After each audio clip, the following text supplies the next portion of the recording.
everyone, welcome back to one of my shamanic series, and today we're going to be discussing one of my absolute favorites, which is shamanic archetypes, the different worlds that exist within the shamanic worlds, and I'll explain to you what they mean.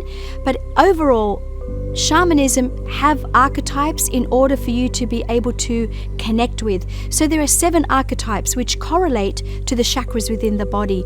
There's also 3 worlds, and really what the 3 worlds mean, so we've got the lower world, the middle world, and the upper world.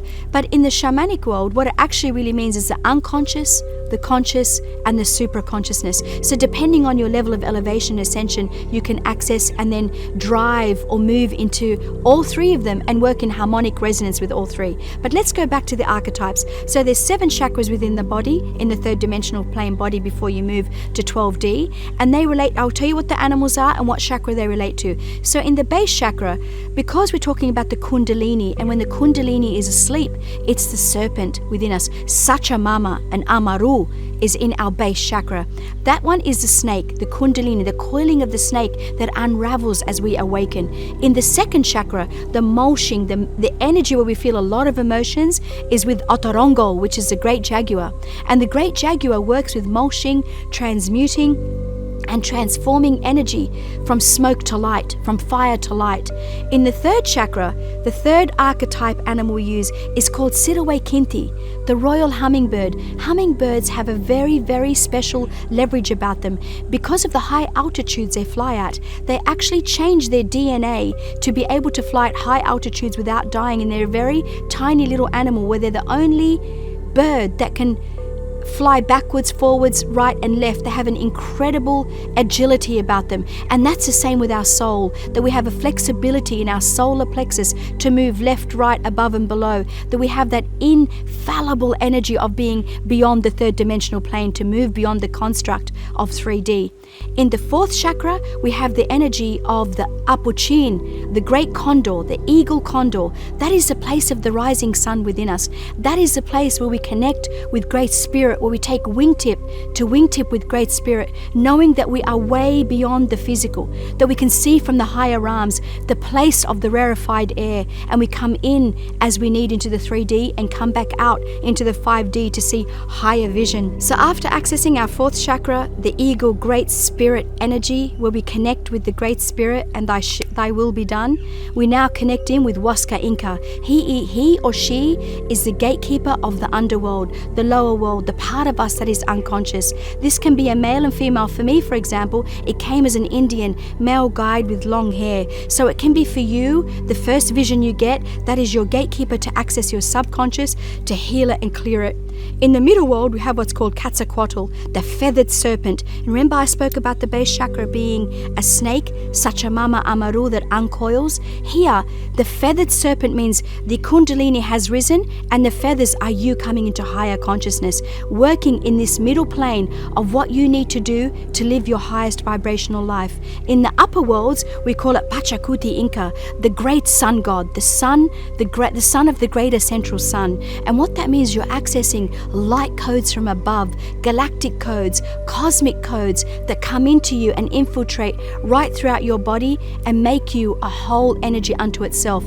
That's why shamanism is powerful, because you work with archetypes that are empowering, that lift you to higher spirits within you, that allow you to access different dimensions, different portals, different timelines, where you can jump those timelines, whether it's galactic, cosmic, or on the 3rd dimensional plane. There's another part of shamanism. The reason I'm giving you an overview of all the archetypes is that you can get a feel and a touch and a sense, because all of us are made innately with these intrinsic elements, is earth, air, fire, and water.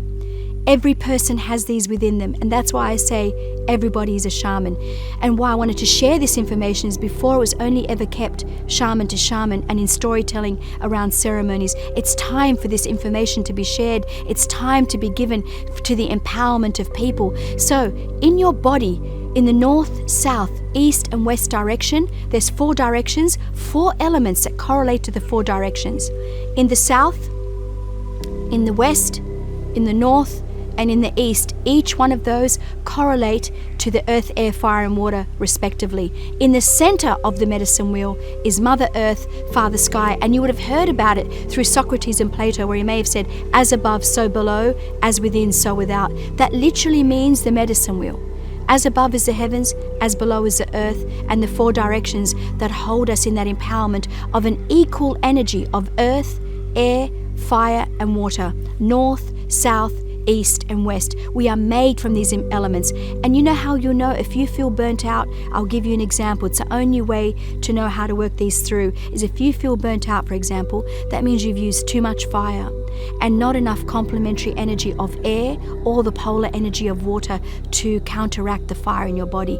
If you feel in a state of stagnation where you can't move, that means your earth and your water are out of balance, because earth is grounding, water becomes stagnant when it's not moving, so you flow it with fire and air. These are examples of what I'm trying to share with you, that you work with polar energies, east and west, north and south, earth, air, fire, water.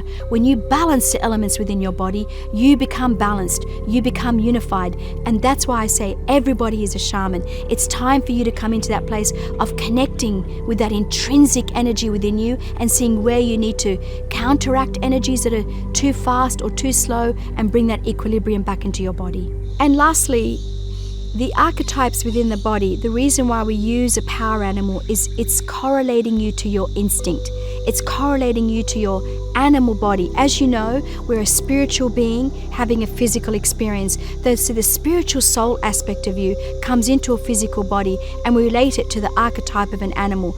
Each animal is made of the same atoms, carbon, oxygen, hydrogen and nitrogen that we are made of. So when we correlate to an animal, we're bringing that instinct in, calling it into our body so that we can activate and upgrade ourselves to higher dimensional realms, moving beyond just the density of the matter that we're in this physical realm. So when we connect with the power animals, we're connecting with their vibration, their gifts, marrying them into us, and then integrating higher aspects. So we become more and more whole and more understanding of the natural world, where we can become one and at the same time see it in that place of we're feeding into each other, an independent and interdependent relationship with the natural world.